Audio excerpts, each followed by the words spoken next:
too many of us, I will include myself, awarded franchises to people in the very beginning of our franchise that had the passion, in my case, for sports.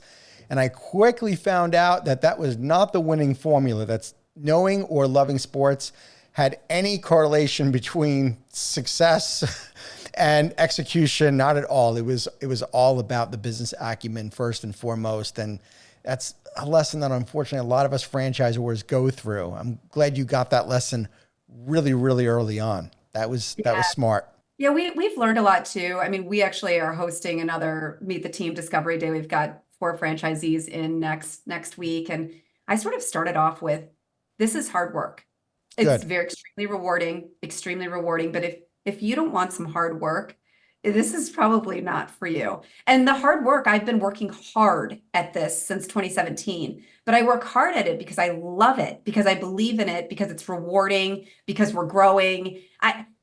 But I don't like to shy away from, it's not like you build it and then they come. I don't want that. Our most successful franchise owners know they've been inside the studio, they've worked through it, they're having success, which is awesome. But they also know that it took hard work, and I think that's something that I don't shy away from mentioning. Good. Yeah. I have no problem with trying to scare people away and see if Yeah. they keep coming back, right? Yep. What does day-to-day look like for a successful franchisee? Gosh, that's a good question. I think it has a lot of twists and turns. It depends. You know, we've got quite a few different ways that our franchise owners have worked, whether they're just in the studio, but they have a full studio manager, or they're serving as the studio manager, or they're, opening their second unit Hmm. and they've got, multiple units that they're operating. But it can look very different in various areas that were open. Victoria, Canada, they're trying to like hold people off. They're waitlisted nonstop. So their day to day is trying to find more trainers, really trying to optimize their schedule because they're waitlisted nonstop. Whereas, maybe perhaps Columbia, South Carolina, they're really trying to nurture the community, because so I think it can look very different, based on where these units are opening. But I think it's incredibly rewarding because you are essentially touching people's lives in a healthy way. Yeah. So that's great. A PVOLVE studio, what's the size of the footprint? Yeah, so we go anywhere from about 2,000 square feet to really up to 3,000 square feet, but our we really like to be in that 2,500. Okay. And are we talking just one-on-one group? And Yeah. is there a circuit involved? Because obviously you talked about the equipment. So kind of give me the vision here on what a studio entails. So the main driver is the group training. So anywhere from 20 to 30 people in each class. And you definitely have all of your equipment, by your side. It's a really well run machine. And the workout's sort of like always different, because we've got 16 pieces of equipment that we can like rotate in and out, which is really awesome. We also, a number of our units have personal training rooms. Because this is a new modality, sometimes people like to, and it's a huge part of some of our units' revenue on a monthly basis. Or we also have, at home private training that we offer at the studios too. And then we've got your typical retail. We do have equipment that we sell, at these units too. So there's quite a bit of like retail that also adds to it. And then we do host a lot of events, for various companies, whether they're corporate companies or local businesses, that also, generates revenue to the bottom line too. What's the investment range? So right now, the build out, I think that we state in the FDD is around $400,000. But again, we're always trying to drive that down through things that the consumer wouldn't notice. But certainly we're trying to make it as profitable for the franchise owner as possible.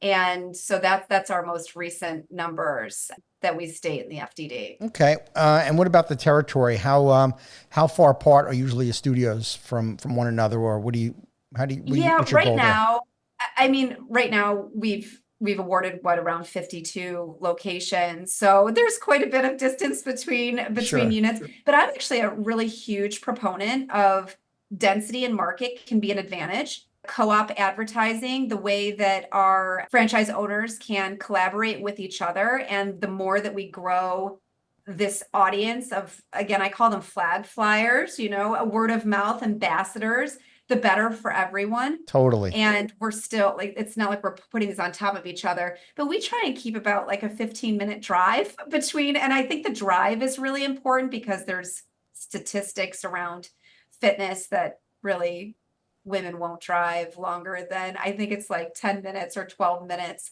to go to, their daily exercise. So that's worked out really well. The place that we've got the most amount of density is actually in San Diego. We have 3 units there, and they're all within about 15 minutes of each other, and 2 different owners that really collaborate nicely together. It is a delicate balance, right, of putting studios, like you want to put them fairly close because you want the density, you want the collaboration, but you don't want them on top of one another. When I was an emerging franchise, one of the challenging conversations I used to have with my franchisees was just that, like, oh, you're putting somebody right next to me.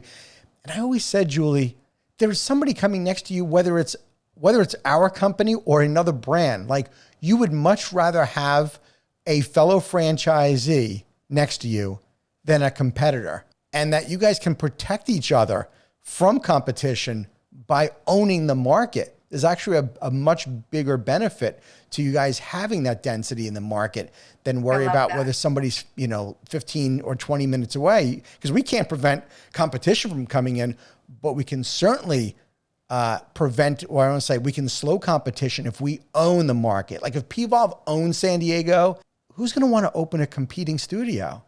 Yeah, that's really a great point. I love that. Yeah, because competition is coming one way or the other. You can't prevent somebody else from coming in. So there is a huge benefit. And the other thing I would tell people, Julie, is that one of the things I try to do when I was strategically trying to grow my companies, I would always think, how would I beat my own company? Like if you ask yourself, how would I beat PVOLVE today? One of the ways you would beat PVOLVE is having many competitors in a market where if a franchisee had too big of a territory. And that's another way of looking at it, is like, hey, I want to make sure that we have multiple studios in there because it insulates you and protects you. Yeah, no, that's a really great point. I totally agree with you. What about what trends are you seeing in your industry in a sector that is so huge in franchising? Is there any changes or anything you see that's coming new, or the hot topic in the industry?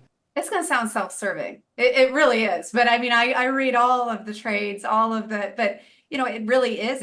It's all about longevity. It is about hybrid and this idea that the consumer wants choice. I think that's a huge part of it. I'm very in tune, obviously, with fitness in particular. Fitness is the industry that I'm in. So I'm paying a lot of attention to really what the trends are there. And women's health, and that sounds so self-serving, but like if you read anything right now, I mean, I'm a huge fan of like Restore and IV drips and like all the things. And so I think that an emerging trend will be like how some of these concepts are really being more strategic in terms of let's open right next to each other, because believe me, I want to open next to a Restore, because a Restore is exactly where my member is going right after they take a PVOLVE class, a physical therapist, a stretch lab. Like, it's like there is an affinity with all of us. And how do we create more ease for that consumer that wants all of it? Because I'm one of those consumers. I'm 48 years old. Like I want, to do whatever I can to live well long.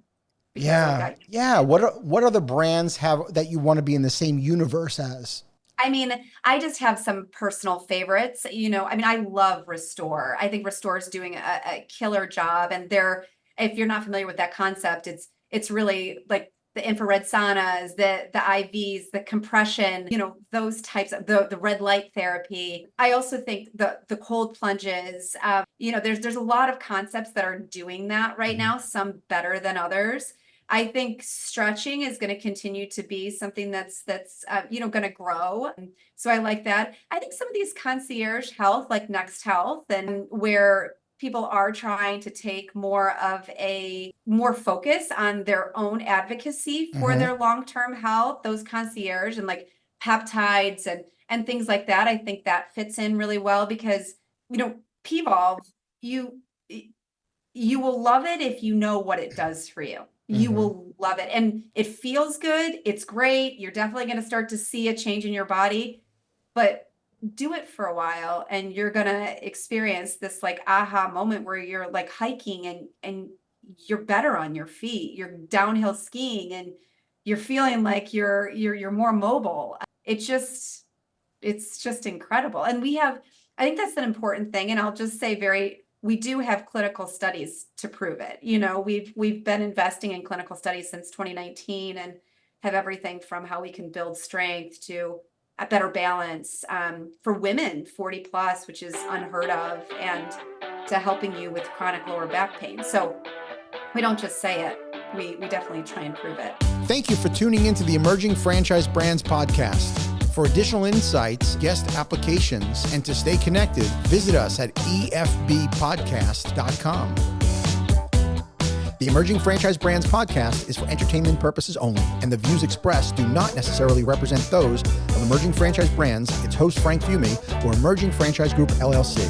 Any discussed franchise or investment opportunity requires thorough investigation, obtaining proper disclosure documents, and expert consultation before making any investment decisions. The podcast and its host do not offer professional advice or endorsements, and they hold no responsibility for actions, representations, accuracy, or consequential damages related to the podcast content.